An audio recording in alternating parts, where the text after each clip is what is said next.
Deataon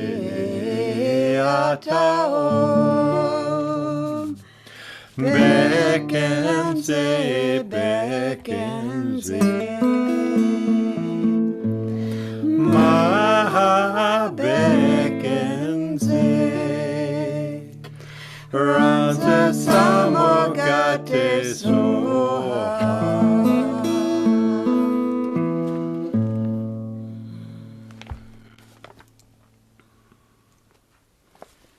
Amen, amen, amen. Soha. Soha. Yeah. So welcome, friends. If you're not on gallery view, if you are able, this is a way we start to make a circle, connecting with each other, welcoming each other to be present here now, all together. And we'll start with the invocation, and we'll go around the world with it. And I think we go first to Russia, and I see that Latifa and Alona are here. So if you would share. По-русски, пожалуйста. К единому совершенству любви, гармонии и красоты, единственно сущему, объединяясь со всеми просветленными душами, которые образуют воплощение мастера, путеводный дух. Спасибо. Thank you. Oh, let's go all the way to the far south, to Chile and Nurjahan. Es in Mapuche.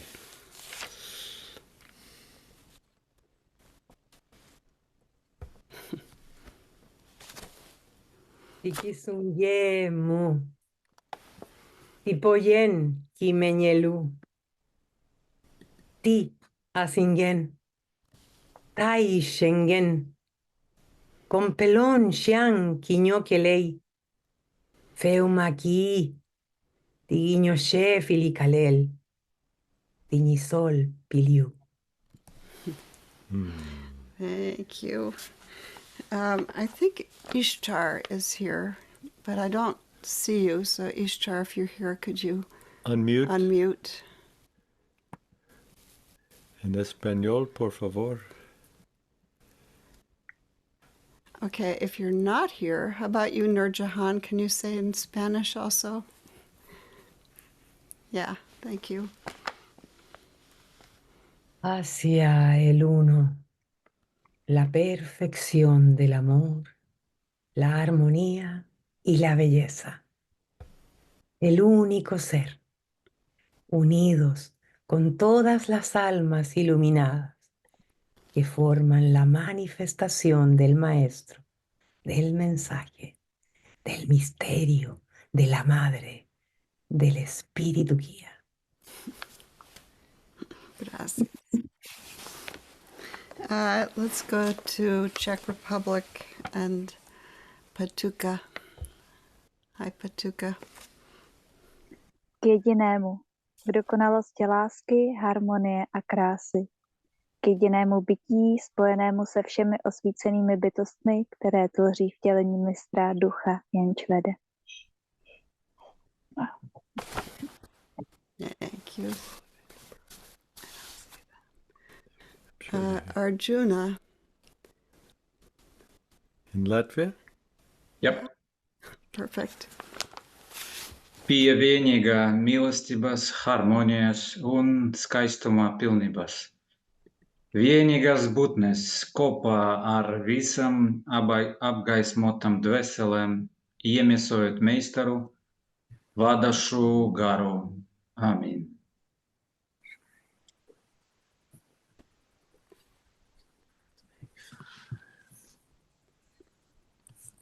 So I'm looking for Hauka. Or Jalaluddin. Are you here?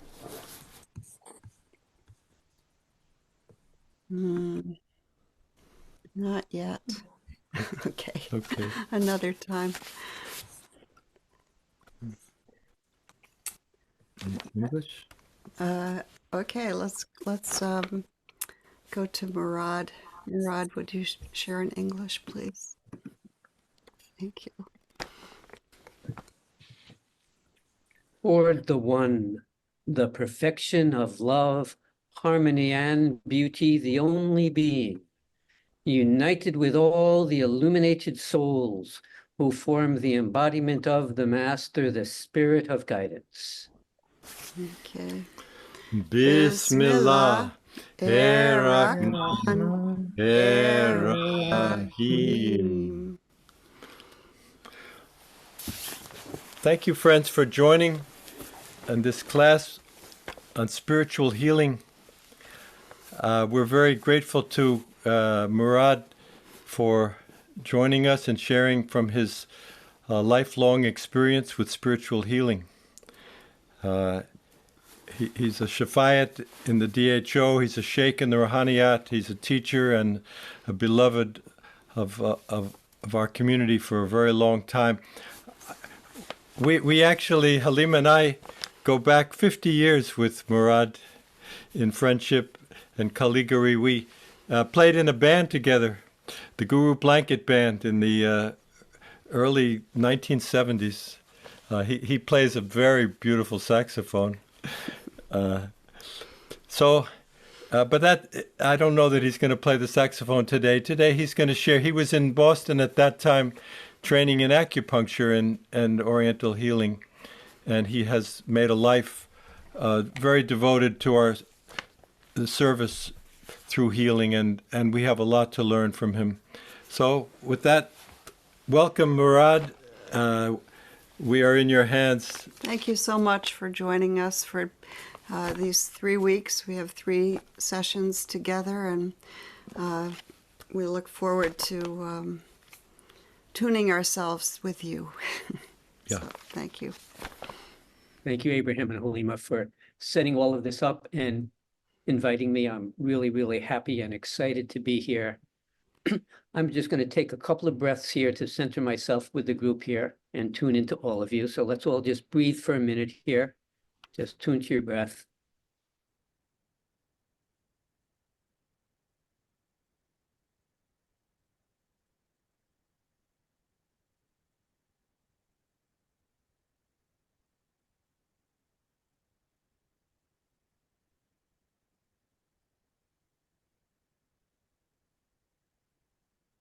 So we're going to begin with a few practices, and then I'll give a bunch of introductory information about what we're going to be doing throughout these 3 classes.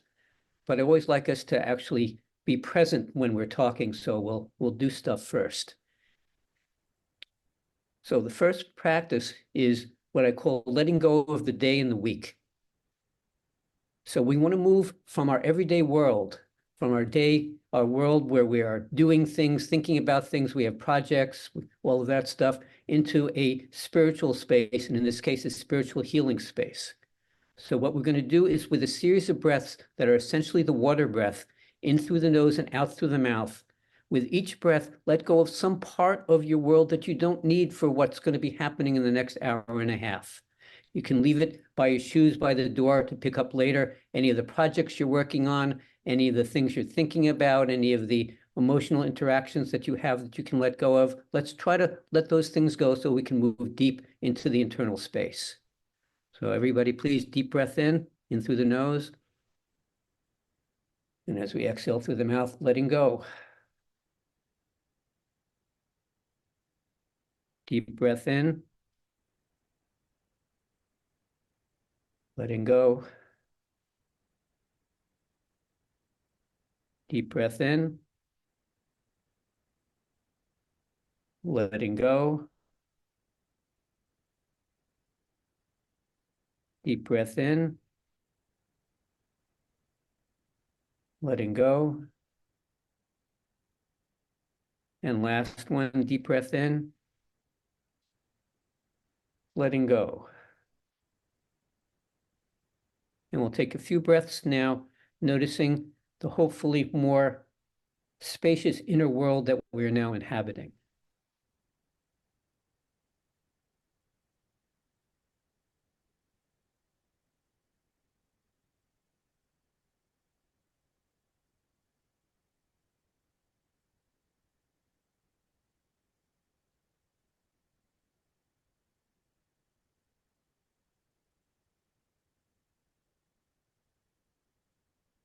Amen. Next, let's tune into what was our and is our intention for being here today and for these classes. What brought you here? So let's take a few breaths and tune into what that is.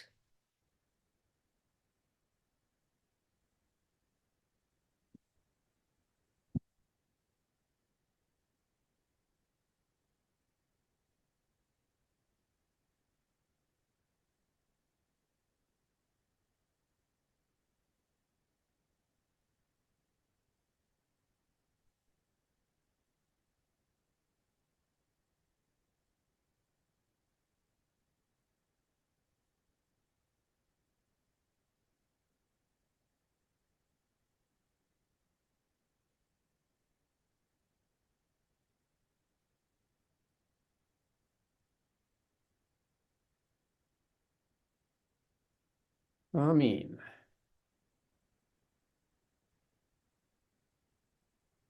So as we're going through our classes, we're going to be doing all of our practices in 3 parts. We're going to do them vocally, either sung or toned. We're going to do them on the breath, and we're going to do them in a silence or meditation. This is a similar format to Zikr, Fikr, and Fikr Asir, and is similar pretty much to Sufi Sesshin. I find that doing all the practices that way gets them much deeper. And each way of doing these has a different effect and works on different frequencies. Breath is a higher frequency than sound. Silence is a higher frequency than breath. After we each do each practice on the tone or sung, we're going to do it on the breath, and I'll give the instructions for what wazifa to use for that. So we're going to breathe oftentimes into a part of our body on the inhale, and then different from how sometimes we do it on the exhale, we're going to keep the energy there to focus the energy on that part of the body. And I'll go through that again specifically when we're in the spots that we're doing. After that, frequently I'm going to give a meditation concentration that's going to take us into an internal space of doing something with that wazifa. And then after that, there's the meditative silence, what I call an assimilation meditation. And I find that the silence is the most neglected and the most important part of the practice.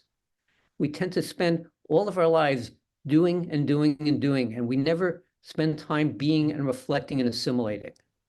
And I think that's the issue with a lot that all of us have with everything. And even in our practices, we frequently just do practice after practice. So that's why I really like the meditation assimilation, the Sufi Sesshin type approach. It brings us into a yin parasympathetic component where we can deeply absorb and assimilate whatever just happened in that other part of the practice. So that's our kind of basic part for that. So now moving into our focus. So there's 2 important things to learn to be able to do spiritual healing. The first is to be a channel for the divine healing energy. And to do this, we need to cleanse ourselves and heal ourselves. In order to be a good channel, we don't want to have a cloggy channel. We want to actually be clear. The second is to learn how to move the breath and energy through our body to ourselves and to others. And we'll be going through many ways to do all of this in the next 3 classes.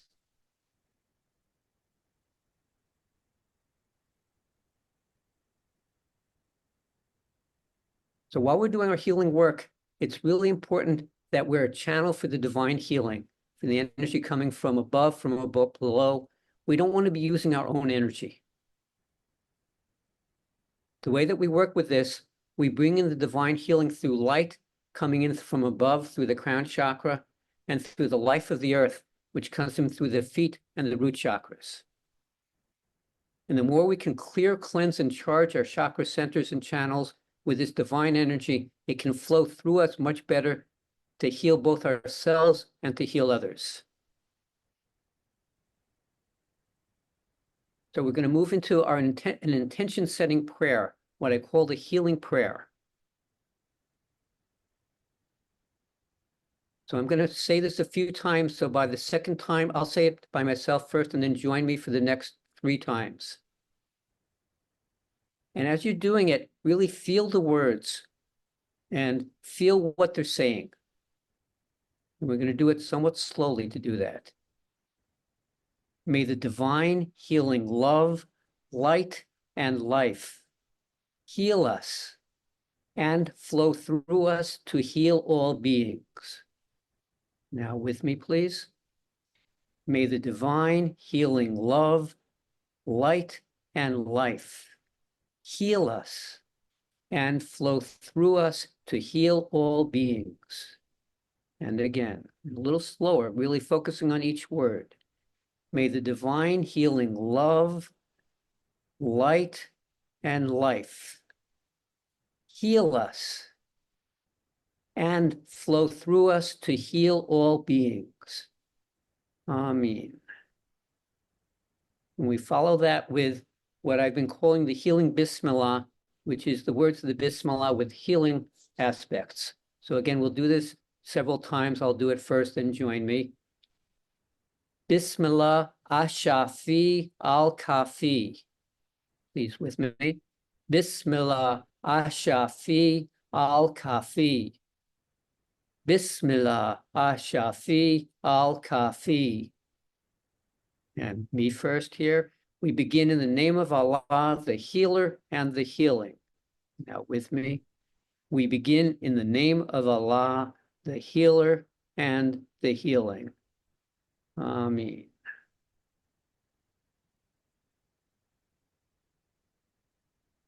So moving forward, to clear, cleanse, and charge our chakra centers and channels, we will use various sections of the healing zikr. And the healing zikr is a practice that's come through me over a number of years, started in 2014.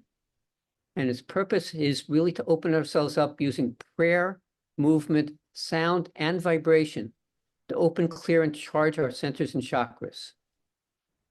The thing that's different about this from our usual zikr practice is we're actually going to have our hands on our body, feeling the sound vibrating through our body. If we're on bony sections, we'll be holding those areas. If we're on fleshy areas, we'll be tapping them. And I find that that really enhances the effect of all of the practices that we're doing, gets them a lot deeper. In the next phase of the zikr, the healing zikr, the breath concentration, we connect our centers and chakras. We draw in the divine healing love, light, and life in the vitality and the life of the earth. And that sequence of practice is what brings us ready to project healing from our hands, from our eyes, and our entire being. We'll be working with all of those things during the classes.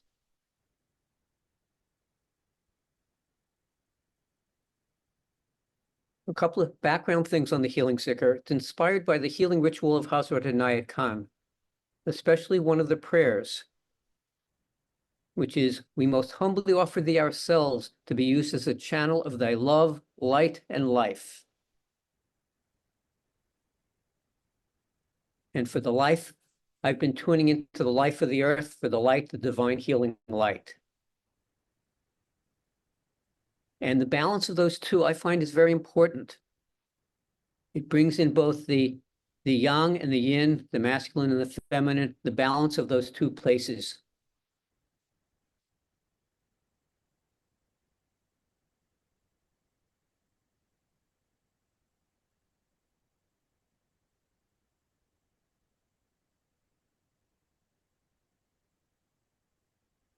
And as we're doing this, and we're working with the different centers and chakras, those are energy centers, but they're also very connected with everything in that area. They're connected to the organs, the endocrine glands, the blood vessels, the nerves, the lymph. And so we're affecting all of those other parts of our being.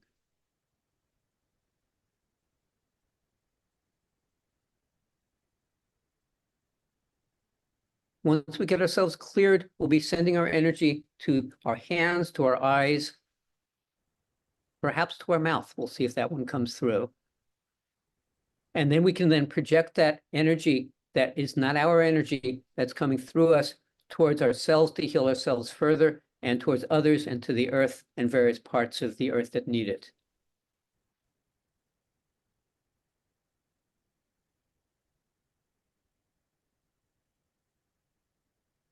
So in addition to the stuff with the healing zikr, there's various other things we're going to be doing throughout this 3-class period. We're going to be working with breath practices, which teach us how to balance, spiritualize, and strengthen our breath. We're going to be working with prayers, as we've already started to bring in divine help. And we're going to work with intuition, which helps lead us to our highest purpose by opening up our intuition to divine guidance. There are a few wazifa or wazaif that we will be using frequently. We'll be working a lot with Ya Shafi, Ya Kafi, the healer and the healing. We'll also be working with Hai for life, Nur for light, and various other ones. We'll find a place in the 3rd class where we'll be working with Ya Fatah to open up blockages that we have.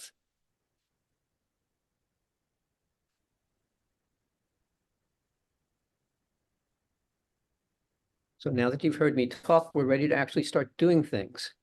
So we're going to start with the heart healing zikr.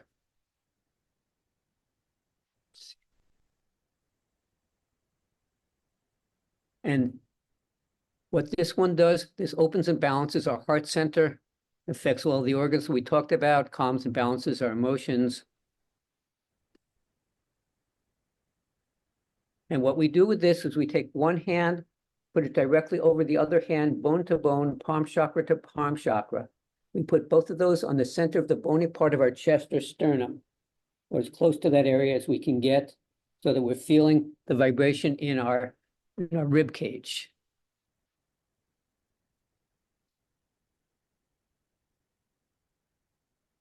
Once we get started in doing it, we're going to be doing a Hadrat motion, but seated, where we're bowing to the right, coming up, bowing to the left, and coming up. And I'll direct us when we get to that part. We're going to go through the words a couple of times spoken, and then we're going to be singing them with a pre-recorded version that we have that very fortunately got recorded just before the pandemic started, the last live class before the pandemic. We remember those days. So I'll say the phrase, and everybody please repeat the phrase after me, call and response style. Allah Shafi Kafi Hu. Ya Hai, Ya Nur Allah Hu. Allah Shafi Kafi Hu. Ya Hai, Ya Nur Allah Hu. And once more to make sure we have it. Allah Shafi Kafi Hu. Ya Hai, Ya Nur Allah Hu.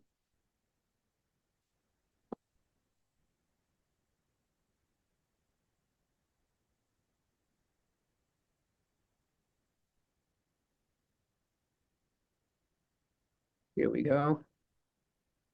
Allah Shafi Kafi left.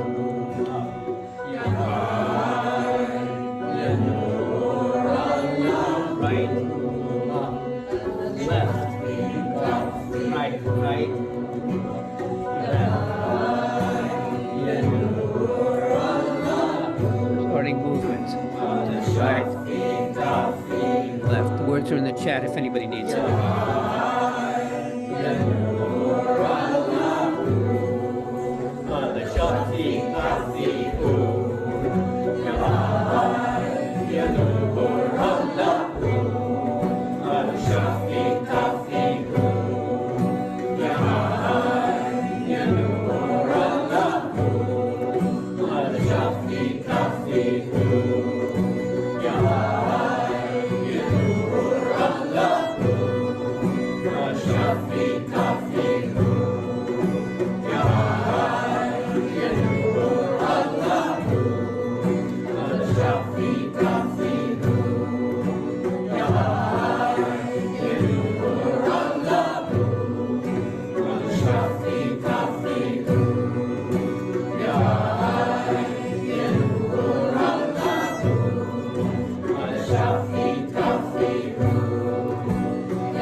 Keeping your hands where they are if that's comfortable, dropping them if you need to.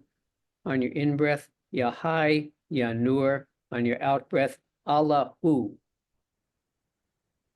For those who want a second concentration and you don't need to, optional, you can breathe Ya Hai from the center of the earth up through the feet and root chakra into your heart on your inhale. And at the same time on the inhale, you can breathe Ya Nur down from the heavens and through the light, through the crown and into the heart.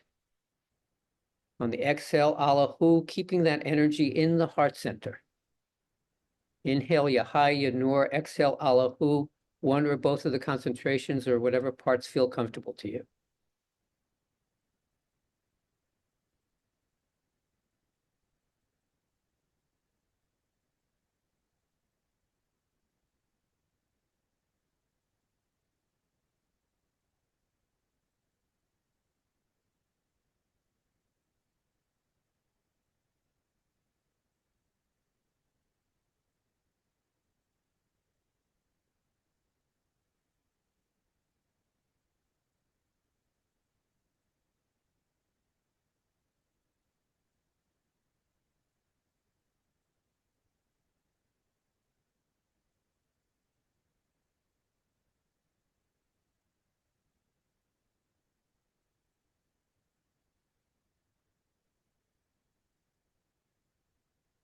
Now letting go of the hands, letting go of the phrase, moving into the assimilation meditation where we just let ourselves be soft and quiet.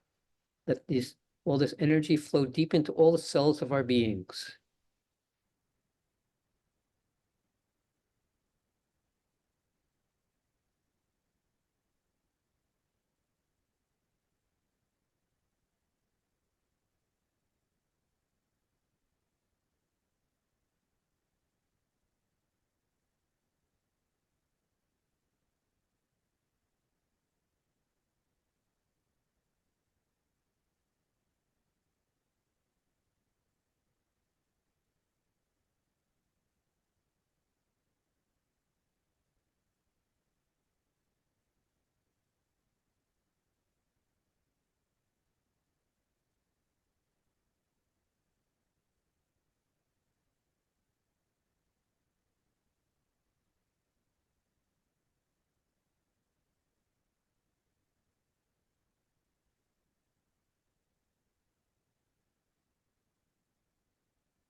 Amen.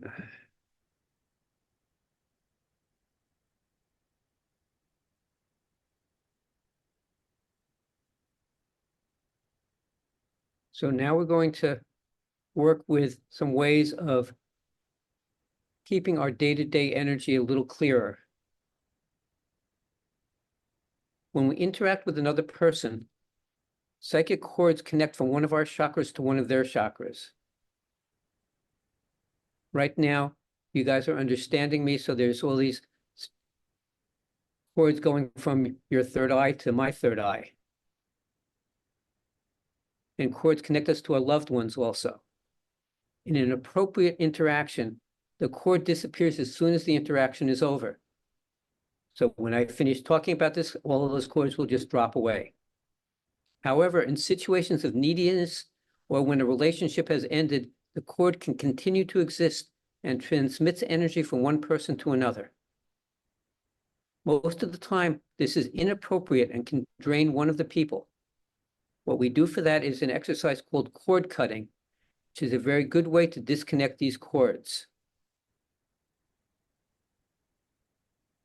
Things when we might find that useful is you're in the helping professions, if you're a healer of some type, do it after each client or after each shift. Oftentimes after interacting with someone who's out of balance physically or emotionally, and they're very needy, it's good to do that. After emotional interactions, both good and bad, it's good. And a really important one is after changes in a relationship, a divorce, a child growing up and leaving home, after death of a loved one, when the grieving period is ended. The fact that we don't do those things is often why we keep having stuck relationships, why oftentimes parents and kids, when the kids grow up, it's hard to let go of them and they need to force the way out because those cords are still there. And in separations and divorces, it's part of a lot of the challenges that come up and the anger that comes up. So here's our practice for doing it. So first of all, when we do this, you don't have to be selective about what cords you're cutting or not cutting. By how the practice works and by your intention, it will only disconnect cords that you don't want and need and that are inappropriate. So we start off by seeing or feeling. We can start off with the image that I was given in my transmission, a beautiful bone-handled knife above you and in front of you. If you want, you can modify that to any cutting instrument that works for you. A samurai sword. Some people need to do a lot and will use TNT or a bomb. Some people want to do it gently and will gently pluck the cords out. So we're seeing this above us and in front of us. And as we're doing this, see or feel it coming down in front of you and cutting all inappropriate cords. And it will not cut the cords to your loved ones. So let's just do that a couple of times. Feel it coming down and cutting away those cords that you don't need. Sometimes if they've been there a while, it's not so easy to cut. Sometimes you can't tell, and that's okay also.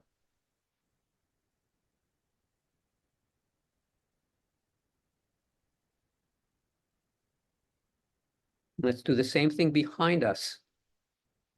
So see or feel that cutting instrument above and behind you, and see or feel it coming down behind you and cutting all those inappropriate cords.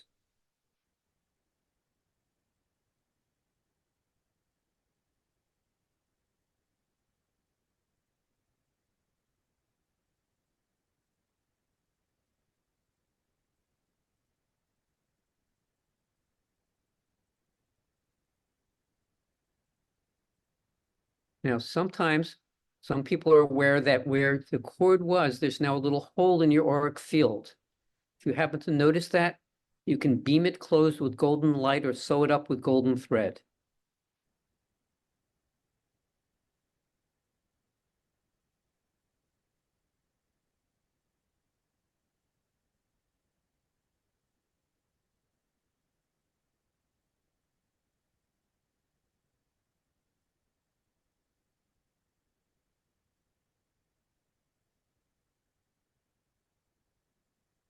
Good.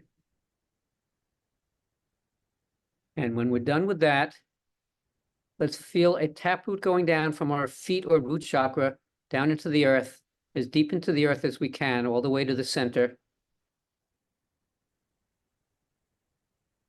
And as you exhale, see or feel any tension or pain going down into the earth, asking the earth to transmute this tension or pain and compost it, transforming it into good energy. So any of the stuff that you may still be holding, let that go into the earth.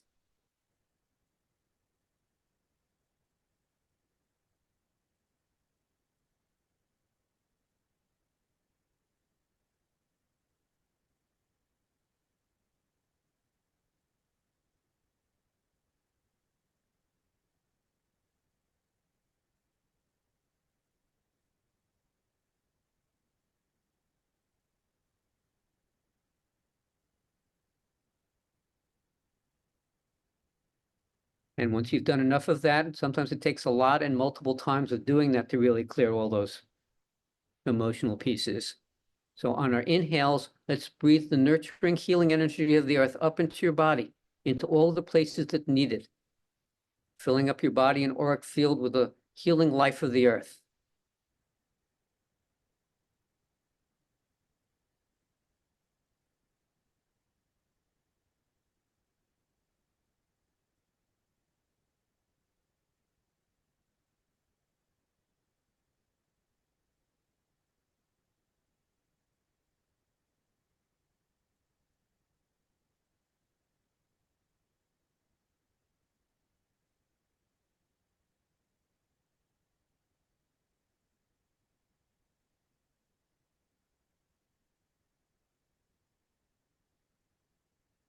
Amen. So all these practices will be in the places that Abraham and Halima and Rahima will put them, so that you'll have access to them if you want to go back and find this practice and you didn't quite remember all of it. And it's helpful to do the cord cutting soon after any inappropriate interactions. Can be in person, by phone, by email, by text, by Skype, by any way that people are doing that. Those cords reconnect themselves. And redoing the cord cutting is really useful. And if for long-term relationships, you tend to need to keep on repeating this for a while to keep on doing it. And if someone passes when you've done with your grieving process, this is a way to start moving forward.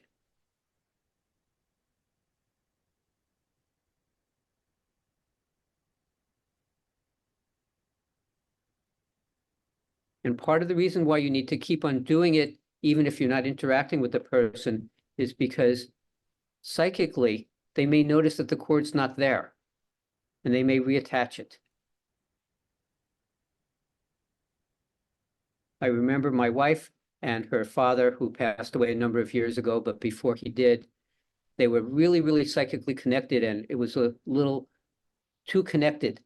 So my wife, Rosie, would do the cord cutting, and then she would notice fairly soon afterwards, the cord was back, because her dad somehow psychically noticed that he didn't even know any of this was happening, but he just felt it on some level. And so she did it enough, and then she talked to him one time about what they were doing.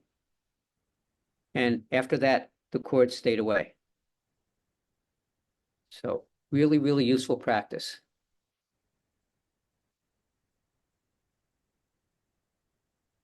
If people have questions about practices, like for this one, is there anything that wasn't clear? If anybody has a question, you can ask it now.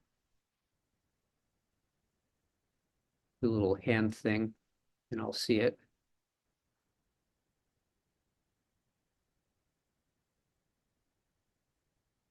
Okay. Oh, I see one hand. So go ahead. I'm just curious, you're speaking so clearly and so just so clear about it, but is there ever a time when you would not do this cutting of the cords? Or is it just absolutely always the appropriate thing?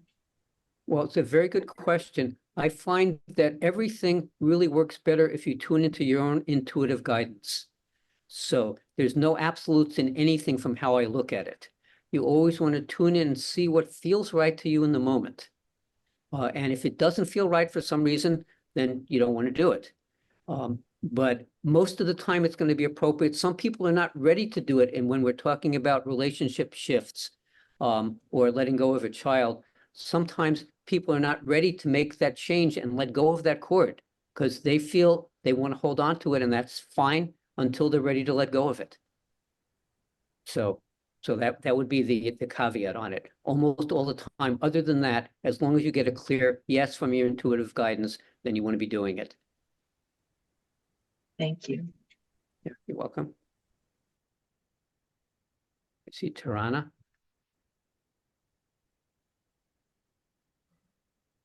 Yeah, I just want to make a comment. I was really surprised that my feet started like buzzing, like before you said about the taproot into the earth.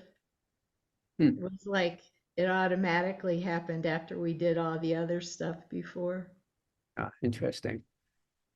Yes, the body knows what the body knows. Great, thank you, Tarana.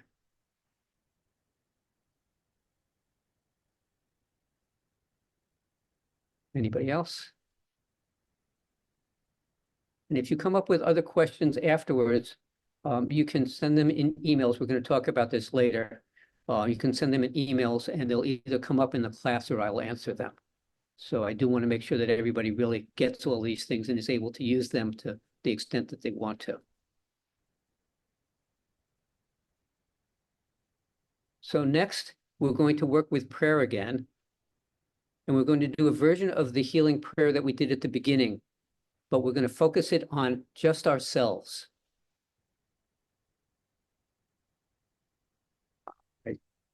Well, I saw something in the chat, which I did notice, even though I'm not usually noticing those things.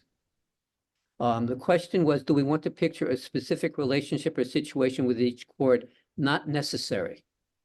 It's a general practice. It will take care of whatever there is, and you don't need to be focusing on a particular thing. You don't need to know what it is. Sometimes you won't even know and you'll feel it. Sometimes you won't even know and you won't feel it. Sometimes you won't know, and then all of a sudden, when you cut the cord, you say, oh, there was that cord. And I see another hand raised. Rich Mertes. You're muted. You're still muted. All right. Sorry about that. This is going back a little bit to, you took us through the progression of 3 with the heart healing zikr from the verbal to on the breath to silence. Could you say a little bit more about that 3rd stage where you called it assimilation? Are we just letting go of visualization and intention, or is there anything being held on to in that 3rd part of the practice? Good question. Thank you, Rich. The concept is we don't want to hold on to anything. We want to be letting go as fully as we can let go of everything.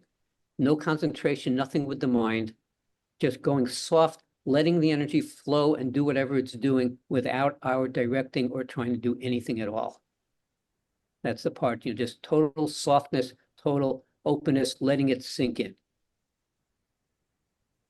Thank you. Great, thank you.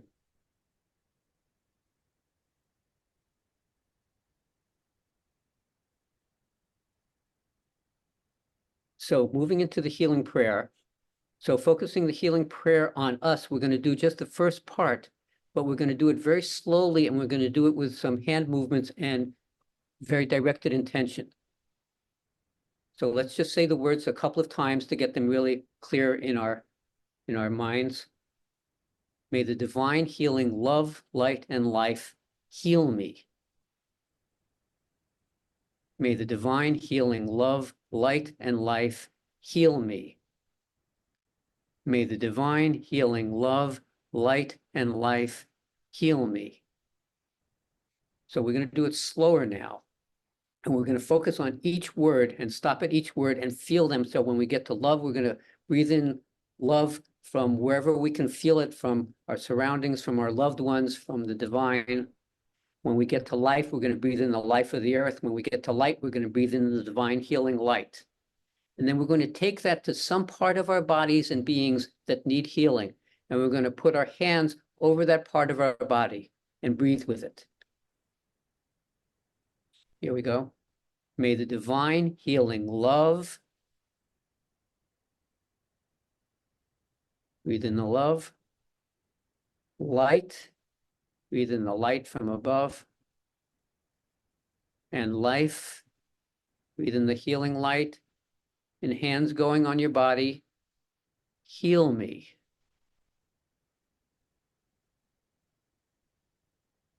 And with our hands still there on our bodies, we're going to repeat this a few more times. May the divine healing love, light, and life heal me. May the divine healing love, light, and life heal me. May the divine healing love, light, and life heal me. May the divine healing love, light, and life heal me. May the divine healing love, light, and life heal me. May the divine healing love, light, and life heal me. And now on our breath, on our inhale, may the divine healing love, light, and life, and our exhale, heal me. Feel the heal me going into that part of your body that needs healing. We're supplicating and asking for help from above and below. May the divine healing love, light, and life on your in-breath heal me on your out-breath, feeling that heal me going into your body where it needs healing.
Now let's let go of our hands. Let's go of the phrase. We move into assimilation meditation. Again, going completely soft, letting the energy flow to wherever it needs to flow to.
Amen.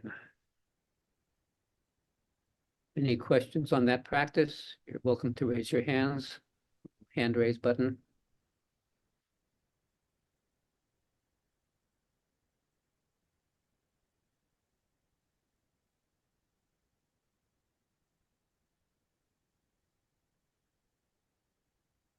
So that's another good practice for healing ourselves, for whatever part of us needs healing. And an interesting thing, we often think about doing healing on ourselves when things have gotten really bad.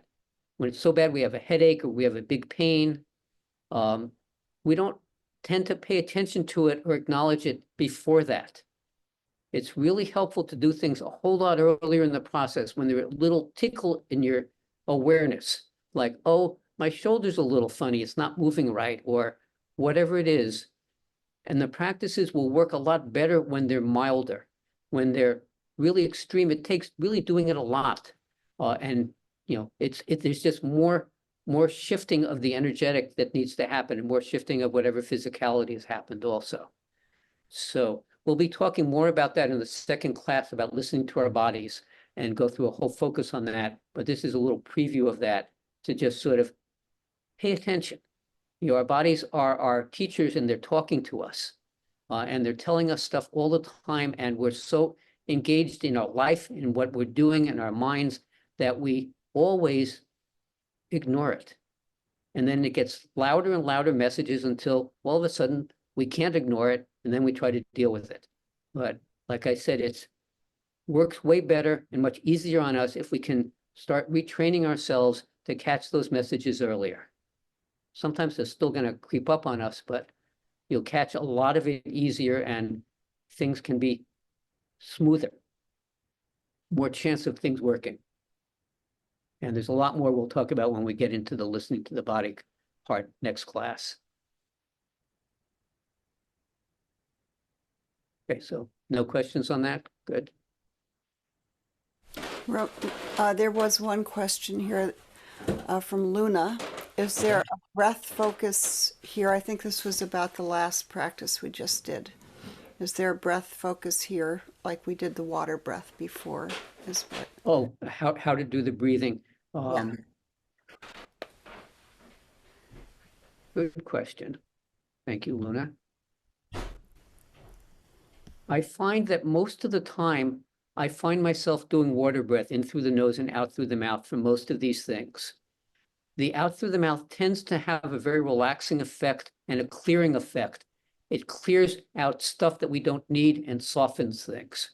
So in through the nose is good to bring in energy, and out through the mouth is good to help with the releasing. We tend to have more oxygen get expelled, more air gets expelled when we're breathing through our mouth than through our nose. So I think most of the time, and in that case, it would be a little bit better, not critical, but a little bit better to do in through the nose, out through the mouth. I see another question from Lorraine.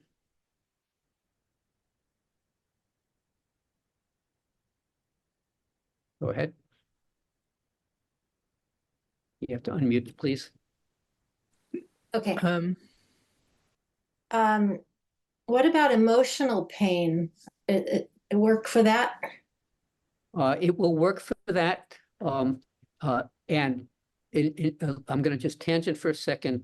When we have things that don't work right, be they pain or anything else, they're frequently operating on different aspects of our being at the same time. Even though we may notice it more physically or emotionally or psychologically, there's usually a component on some of those other levels also. And so all of these things will help with that. Doesn't mean it's the only thing you need to do for that. Obviously, if you have a broken bone, you need to get that broken bone taken care of. If you have an emotional issue, you want to be working with whatever ways of working with release, with counseling, with other healing practices to work with that. But doing that will assist with it. Doing these practices will assist with that. Good question. Thank you, Lorraine.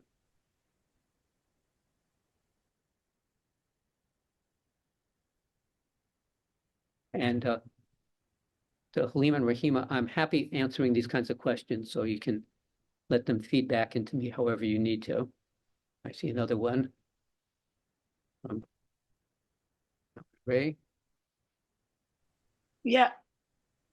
I was just a little confused because Luna asked about what breath to use, and you said the water breath, and then you affirmed that it was good for releasing because you released so much more when you exhale through the mouth.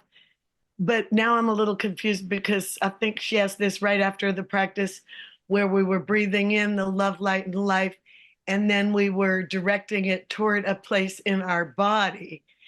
And so it still would be good to, just because my experiential sense is for Okay, the I got exhale it. out is to release it from my body, but here I am trying to direct it to a place in my body. So I just wanted to make sure that you were saying the water breath as applied to that particular practice.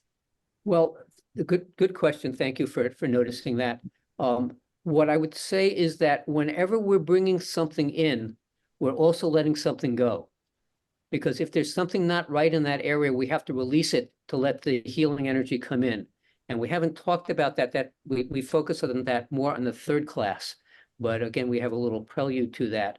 So as we're saying, heal me, we're letting go of whatever discomfort is in that area as we're letting it in. So both things are really happening simultaneously.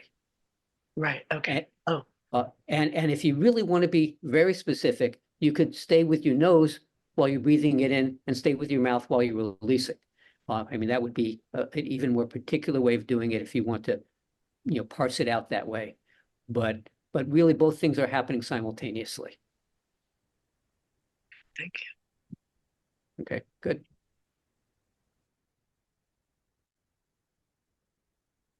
Anybody else?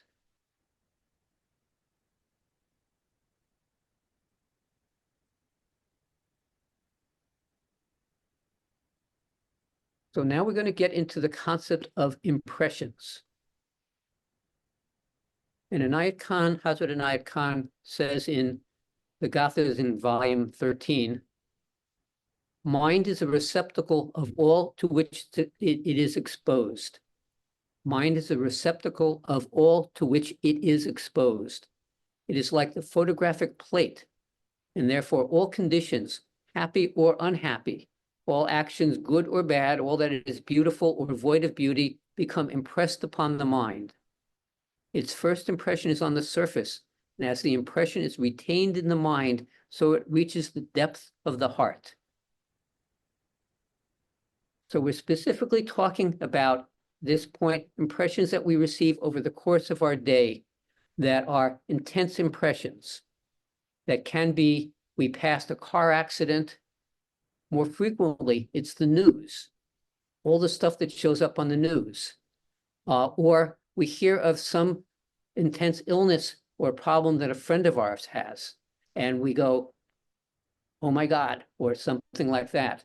And we're getting impressed by that, and we're holding it. And as he says, first it's more on the surface, and then the more we hold it, the deeper it gets.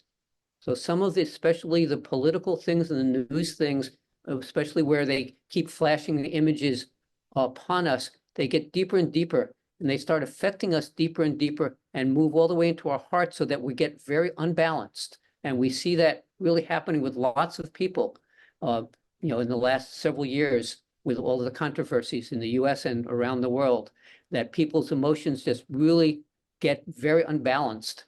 And for good reason in lots of cases, but still unbalanced. So what we're going to do is we're going to go through a couple of practices to clear impressions. And these, as with the other practice that I gave, are better done sooner after you get it, but also work later on when you've had it for a while. It just takes doing it more. And there's two methods that I found that I like to do this. And I guess I'm going to just stop for 1 minute here before I give the rest of it here and make sure that everybody is following what I said. Is there anybody who had a question on what the impressions are and why we want to not have them?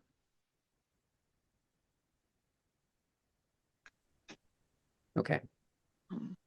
So the two methods that we have, I'll say them and then we'll go into actually practicing them. One is using the spoken zikr movement and the zikr phrase, and the other is using the elements. So what I find is when we do the zikr phrase, for most of you will know this, some of you who may not be familiar with zikr may not, but there's a motion where we're going with our head and our body, and we're sweeping from left to right, coming up, coming down, and then coming up again. And when we do the coming up is when we're letting go of that impression to God.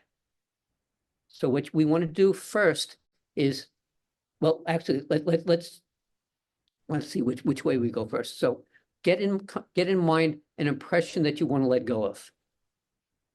Can be a mild one, an easy one, can be a more difficult one. And we're going to do a spoken zikr phrase. And there's different ways of doing the zikr. So you're welcome to do it the way I do it or to do it the way you do it, if it's slightly different and you're more comfortable with it.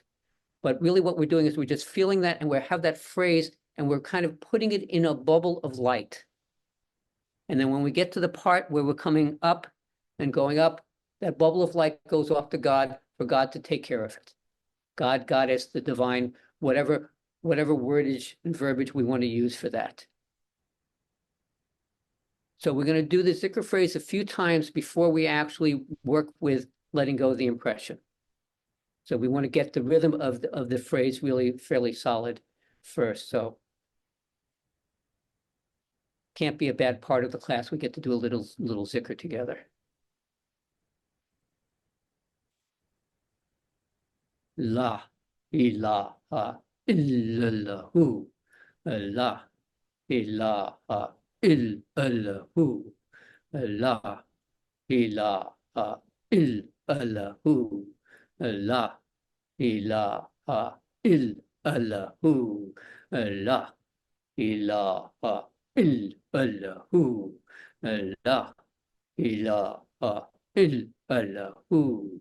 La ilaha illallahu. La ilaha illallahu. La ilaha illallahu. Take your impression, put it on your breath and your intention, and then as we go up, let it go up to God, and we're going to repeat that a number of times. La ilaha illallahu. La ilaha illallahu. La ilaha illallahu. La ilaha illallahu. La ilaha illallahu. La ilaha illallahu. La ilaha illallahu. And on the breath, same movement. And we're going to do il allahu going up. I know it's kind of backwards for how it goes on the exhale.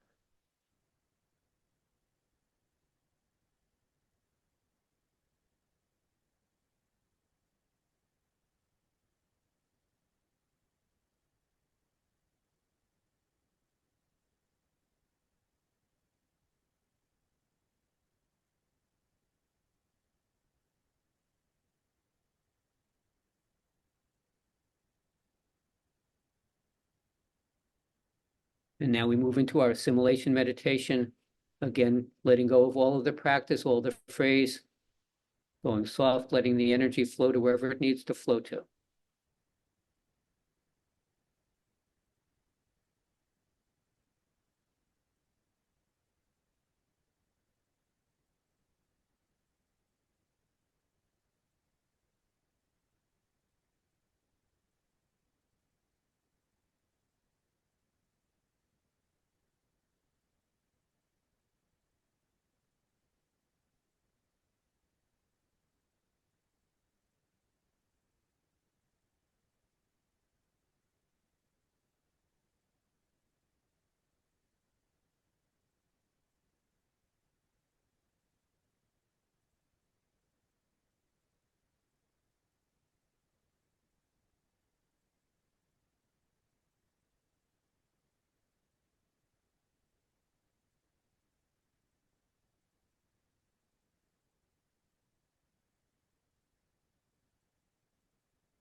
I mean,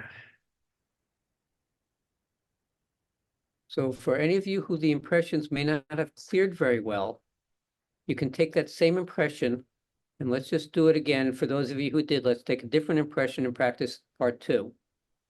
Take another impression, bubble it up in light, and you have a choice of which element you want to use to dissipate that. If you use air, you can let it rise up into the air and dissipate. If you want fire, send it into the sacred fire to be burned up. If you want water, send it to a water source, ocean, lake, etc., to be washed away and dissolved. For the earth, send it down into the earth to be composted and transformed. So let's just do that with either the same impression or a different impression. And you can try various elements and see if one of them works better than another. Or maybe you want to do all of them.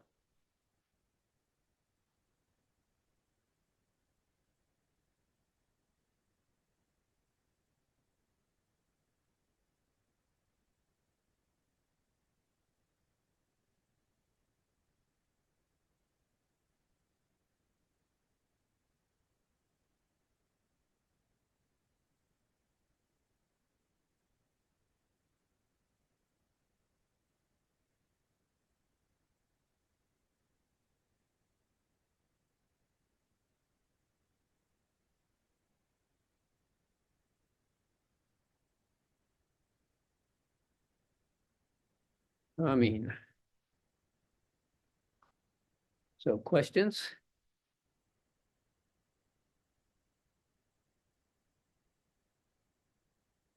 See a hand from Jamila. Unmute, please.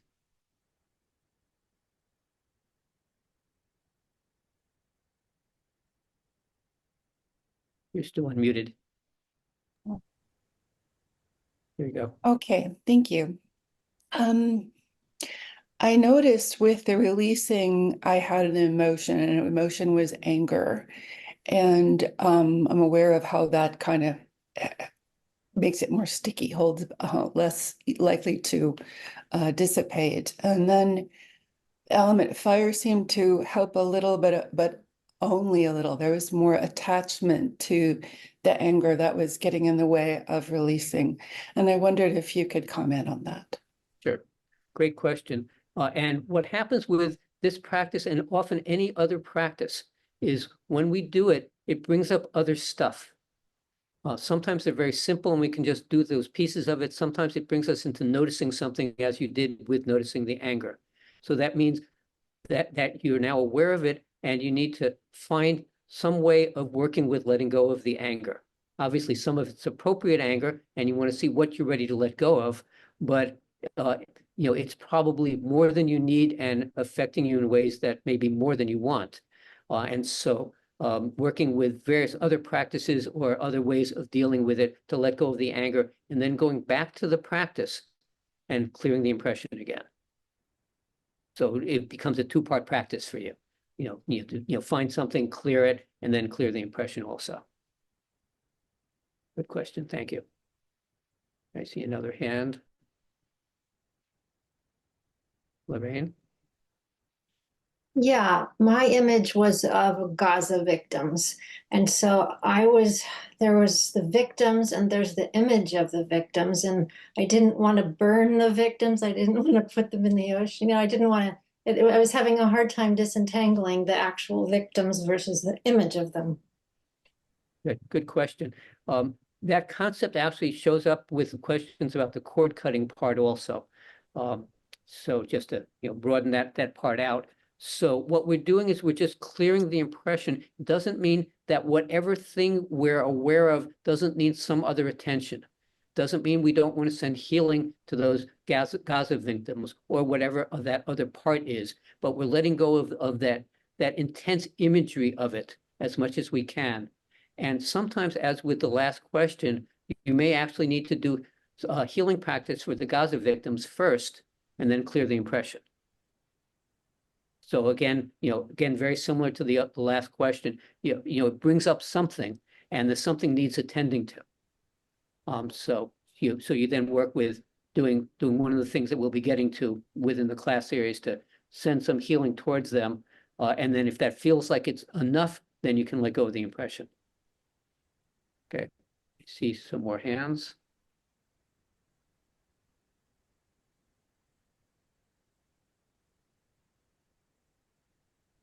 Maybe Clayton. You can unmute. I think, there you go. So impressions are like sanskaras, anything that's clung to us in physical, mental, or emotional way, not helping us, and we want to keep it from getting buried deeper into our heart. So we're working a little bit on the mental level. And so if I want to send something to one of the elements, your other way I understand easier. How am I actually envisioning that troublesome essence? Putting it into the lake, putting it into the fire, the process of getting it out of me into one of the beautiful elements. How do I actually do that? Okay, another good question, which gets into probably some of the other practices that we're going to get into in class 3, where we clear out deeper stuff from us. And there are methods to do with that.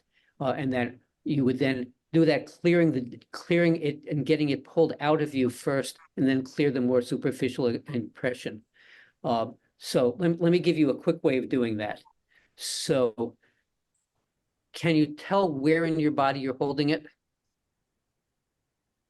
In my heart. So it's already gotten in there. Okay. So what you would do is you would just feel yourself going into your heart and saying, if you are, I'm ready to let go of this, and letting it come out, and letting it come out in out of your heart area. And then you take that and you put it in one of those light bubbles and you give it to an element. And you send it to one of the elements. Thank you. Okay, you're welcome. Some more hands. Hanifa. Thank you, Murad. I wondered if you were going to talk a little bit about the affinity of different emotions, the balancing of the elements, and the affinities that the elements have to different emotional vibrations or frequencies. And it may be something you're going to talk about, but I just wanted to put it in the field that elements are usually, when they're out of balance, they tend to hold the image in an emotional state. And it's my understanding that we're also working on finding balance, bringing that integrity of balance back into life. So I just wanted to ask if you had anything you wanted to say about that. Well, that's a great topic and not something that I'm probably going to cover in this class. But just to say a couple of words about it, when we are dealing with our beings, there are various systems within Chinese medicine and various other ones where emotions are tied in with elements, as well as parts of the body tied in with elements, and they give us clues for ways of working with those things. But I'm going to pass for now in terms of getting any deeper into that.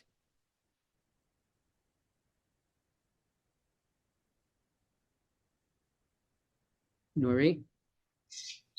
Hi, thank you. Sure. Do you have any hints for not re-traumatizing oneself with really disturbing visuals or audio? Yep, next class. Okay. We will be doing a practice for that next class. But yeah, good question. Yeah. Thank you. Another hand. Sattva? Yes. So about the clearing of the impressions. Like there is so much going on in the world now, and it can be easy to look and to take it on and out of concern and out of love for what's going on.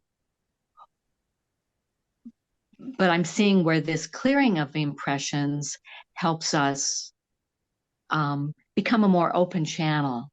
So then we can go on to do the healing work.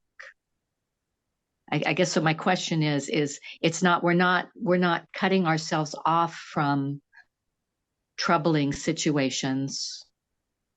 We're clearing impressions that get in the way of us being of assistance and helping a situation. Yes, you said it pretty clearly there. This doesn't mean that we don't attend to whatever it is that's come up for us, or those various situations that need attending to, or emotions in our beings about those things. But this is the part that, as you said, gets in the way of our being able to deal with it most effectively. Thank you. Thank you. So there are a couple of questions that have been directed to me and or to you by way of me. So there are two people who wrote for clarification about the breathing pattern in the zikr, when to inhale and exhale with the zikr phrase. Okay. So I'll leave you for that one, and then there are a couple other questions. Okay. So like I was briefly said, it's kind of the reverse of what is normally done with the zikr phrase. We're inhaling la ilaha, and then we're exhaling illahu as we go up and out. Okay, thank you. And this is a question from Sakina Nouri, and it seems to me there's pretty much a invitation from Murad every time he leads a practice for people to ask questions right after. So I think you can raise your hand for questions after practices rather than send them to me. Yep. Yeah. That's fine. But this goes back to earlier practice, how to remember my deceased loved ones and at the same time cutting the cords between them and me. Can you say something about the relationship between these two experiences and how to balance them? Good question. And again, let's see how we do that.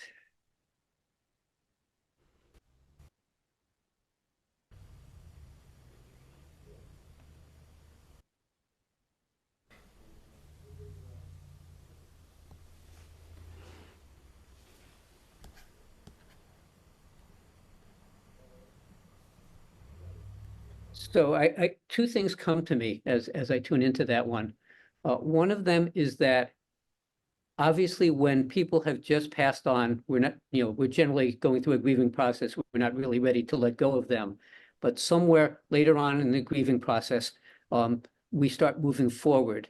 And when you cut cords, it doesn't mean they're not in your memory, and doesn't mean they're not in your heart. So they're still there all the time. You've had your life and your time with that being, and they're still there. We just don't have that current strong connection. And I suspect that even when the cords are cut, there's a piece of the cord that's the love cord that is going to stay there. Remember I said at the beginning that it cuts inappropriate cords. So it depends upon what's not supposed to be there and what's interfering with your being at this moment in time. So being, if one is ready to move on, being really constantly drawn in and connected to the past person may not be appropriate, but having a warmth, loving remembrance of them obviously is. So I think it takes care of itself. I think you don't actually have to worry about it. If you do it and you let go of it, you're not going to lose the person.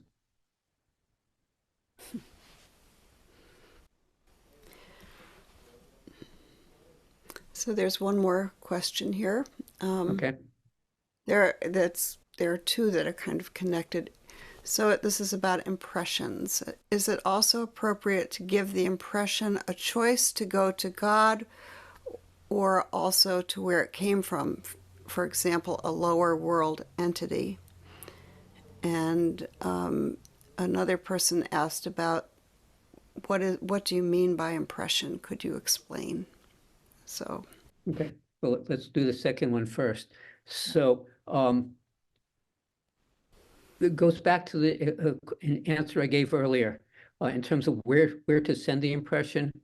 Ask your intuition, ask your inner guidance. and feel and see what happens. The other thing is you can do it one way, and if it doesn't work, then you do it the other way. Trial and error is another way of testing those things, but intuitive guidance is always, I find, the best way to do it. And if you get a clear response, then you go with that. And in terms of what impressions are, those are things that we take on from things that we've seen or felt or heard that we are retaining. As Anaya Khan was saying, it's sort of like an image gets into a photographic plate. And so it's something that's happened to us, usually something intense or vivid. The impressions of like, we're just walking down the street and everything is just, moving along nicely.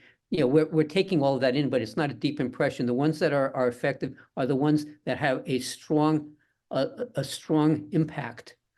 Usually something intense, usually something that we would see as negative. You see a fire, you see, some trauma or another. Those are generally what we're talking about for the impressions that we're working with this practice. All of those other things are impressions. They're just not necessarily getting that stuck to us, and we don't necessarily need to be paying much attention to them or doing anything about them. Thank you. Okay. I see one more hand there. Karuna? Yeah. Murad, more of an observation than a question. In the releasing of an impression, I found that just using the air element, which to me means my breath, is the breath of God, just was a natural way of non-judgmentally releasing whatever is troubling me. And it takes me out of it. It just is said, it doesn't fit. I mean, the troubles of the world, I don't disconnect from it, but I know I can release it, surrender it to God, to Allah. And it felt like the most peaceful path was the breath for releasing. If that is helpful to others, it just, there was no effort. That was so natural. And what I find is I am using that, La ilaha illallahu, in life when something happens now, so that less likely to stay in the heart. So I don't know if that's good. Part of your intention and helpful to others. Good. Well, thank you. And doing anything as quickly in the moment as you can is really definitely helpful. Thank you, Karuna. So there's one more clarification question. When you say you're not going to lose the person, does it mean they won't disappear from your life? Well, I guess it depends upon what person we're talking about. Is it a person who's died or a person who's in some other situation? So it depends. So I think with the people who are meaningful and loved, they're not going to disappear. If it's someone that you really want disappeared, that you don't want to have any interaction, I think they're going to be disappeared. Thank you. So I think we're going to close. I'm going to close the questions on the chat now. Okay. So, okay, one more question here. Hello. This is about the impressions, and I just wanted to clarify something in my mind. When I feel that I didn't actually release the impression. Instead, it transformed in front of my eyes and became something beautiful and didn't necessarily go away, but completely transformed into a beautiful impression of what that traumatic impression had been. Mm-hmm. Good. Is that okay? Well, I mean, basically, anything that happens is okay. And You know, what we're finding is that everybody's experience of any particular way of doing things is individual to them and to that particular situation. And so anything that feels like it works well, as in transforming, is great. You know, whatever's necessary, so it's not an issue. Okay, thank you. Okay, thank you. So Halima and Abraham, I have a question. Are we fixed lead closing at in 3 minutes at 11:30, or is there any other lead time past that?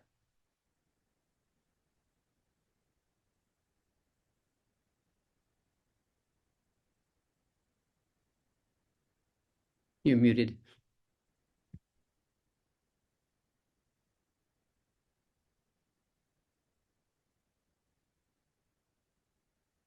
There we go.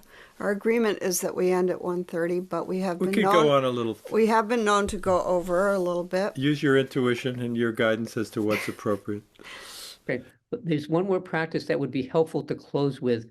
Good. But it probably takes about 10 minutes. Okay. This will be recorded, so if people have to leave and can't stay for it, that's okay, and you can catch it on the recording. Yeah. So. Okay. Okay. So this is thank you. So this is our last practice for healing ourselves. And for this, it's another part of the healing zikr. So we're going to be putting our hands again on whatever part of our body needs healing. And we'll go through the phrases in call and response, and then we'll chant them, and then go through the process. And the words, Shafi Kafi Allah, Shafi Kafi Allah, Shafi Kafi Hai Allahu. Shafi Kafi Allah, Shafi Kafi Allah, Shafi Kafi Nur Allahu. Bringing in the life and the light. And so our hands go to wherever we need healing. You can put them in one place and keep them there the whole time, or you can move it from place to place. And then at a certain point, I'm going to give us some additional instructions. Shafi Kafi Allah, Shafi Kafi Allah, Shafi Kafi Allah. And down.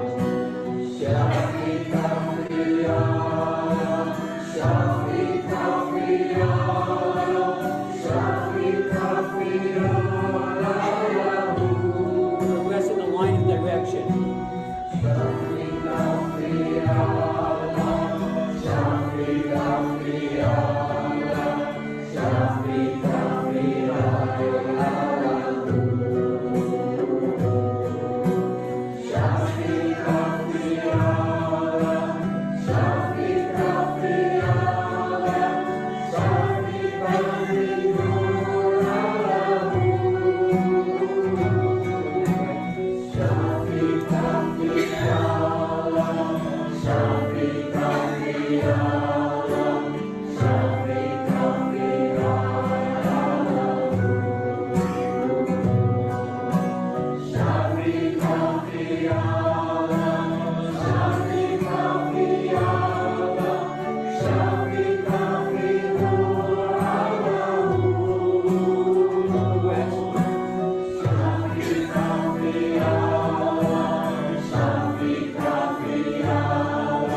hands on the lower abdomen, please.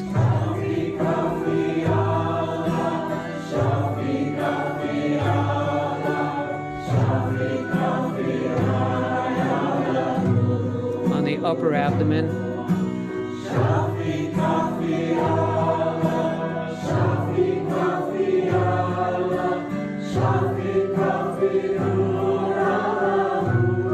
On the heart center.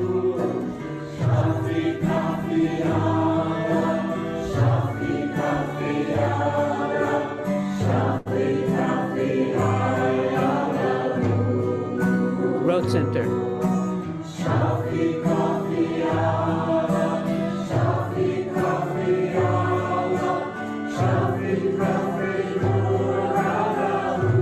Eyes and third eye.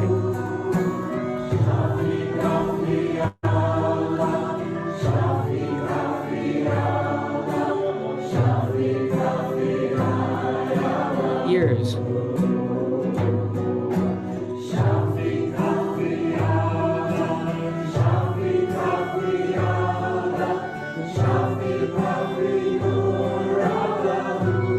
Hands, palms and fingers. Palms together.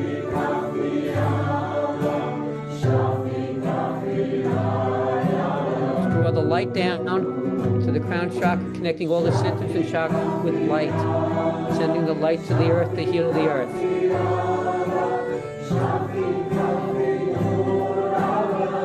Scooping the earth up, bringing it up through all the centers and chakras, bringing the life of the earth up, sending it up to the light in the heavens.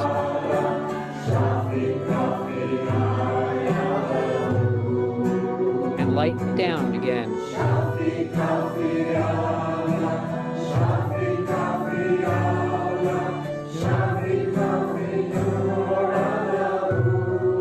And life up, leaving it in the heart.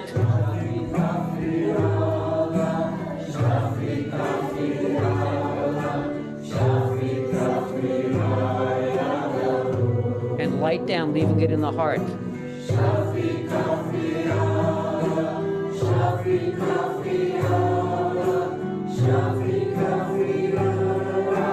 And both at the same time, above and below, into the heart.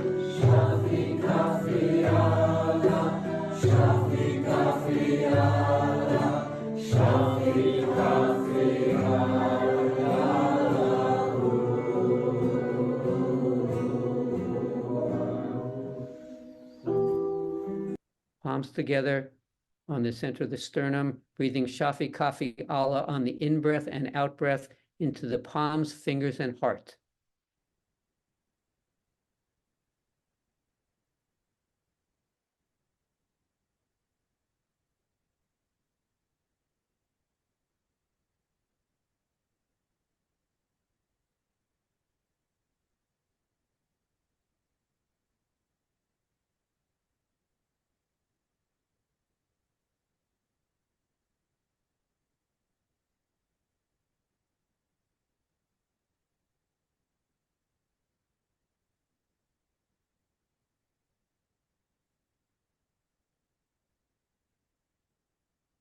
Now put your hands wherever you need healing. Inhaling Shafi Kafi Allah into your hands. Exhaling Shafi Kafi Allah into the part of you that needs healing.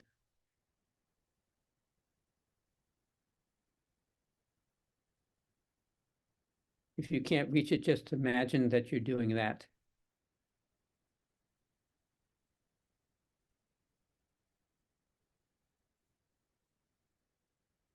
Feel as though you have your psychic hand on that part of you if you can't reach it.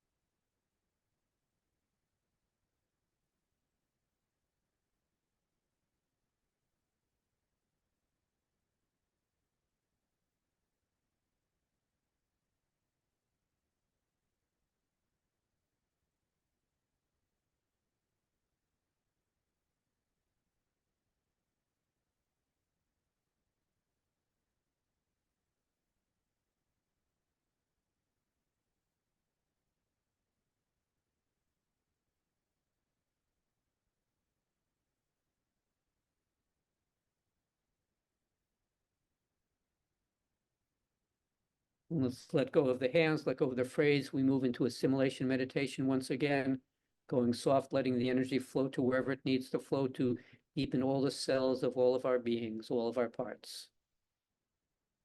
We don't always know where the energy wants to flow to, so we just let it go where it needs to.